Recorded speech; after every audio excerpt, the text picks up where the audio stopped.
Abagoberezi ba Nabi Muhammad okwetoola eggwanga bakuutiddwa okwewala okussaawo oluwonko n'abagoberezi ab'enzikiriza endala kuba kino kivaako obutabanguko awamu n'obukyayi.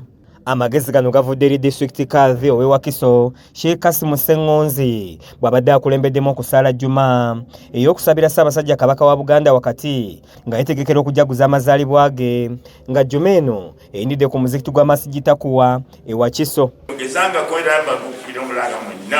Temugezangako okusiŋŋaana omuntu nti tannaba kugamba ashhadu an la ilaha illallah n'ogamba nti ono mukaafiri. Gwe wennyini agambye oyo nti mukaafiri gwenza okubeera omusingi. Sheikh Ssengonzi agamba nti okuboolagana kuvaamu ebizibu bingi era naawe ekyokulabirako ekya Faather okuva mu Bakatoliki eyabazimbirako omuzikiti ng'agamba nti buli wabeerawo enkolagana kiyamba ng'asiimye Ssaabasajja Kabaka olw'okugatta Obuganda. Faather abadde wano naye atuwadde miliyoni emu naki tuzimbe ennyumba ya Katonda.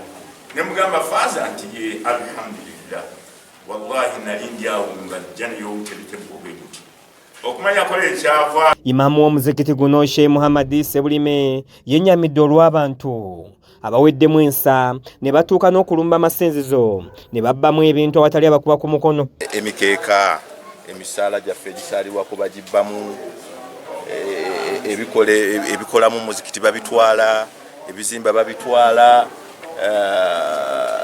amasanyalaze waya bazikutulamu kubanga ekintu ekifo kiri sikigira eki tekinaba kubeera nga kiggalwa n'ebintu babitutwala ku ssebo. Ye ssentebe wa disitulikiti eno Matya Lwanga Bwanika nga yeetisse obubaka obwa Katikkiro wa Buganda munnamateeka Charles Peter Mayiga asiimye Katonda olw'obulamu bw'awadde Ssaabasajja Kabaka. Wano nga tusabira Buganda ne Ssaabasajja Kabaka, naye okusaba kw'omulundi guno kwanjawulo. Katonda alina bw'ategeka ebintu kwanjawulo olw'ensonga nti bw'otunuulira abakkiriza mu Nabi Muhammad n'abakkiriza mu Nabi Isa bonna basangiddwa nga bali mu nnaku ntukuvu. Obwakabaka bwawayo ennaku 3 okuva leero okutuuka ku Sande ey'amazuukira ne basaba buli bakkiriza mu nzikiriza zaabwe okusabira Ssaabasajja Kabaka Katonda amuwangaaze. Kiiza Peter yakusakidde eggulire lino ku lwa KSTV Agaleero.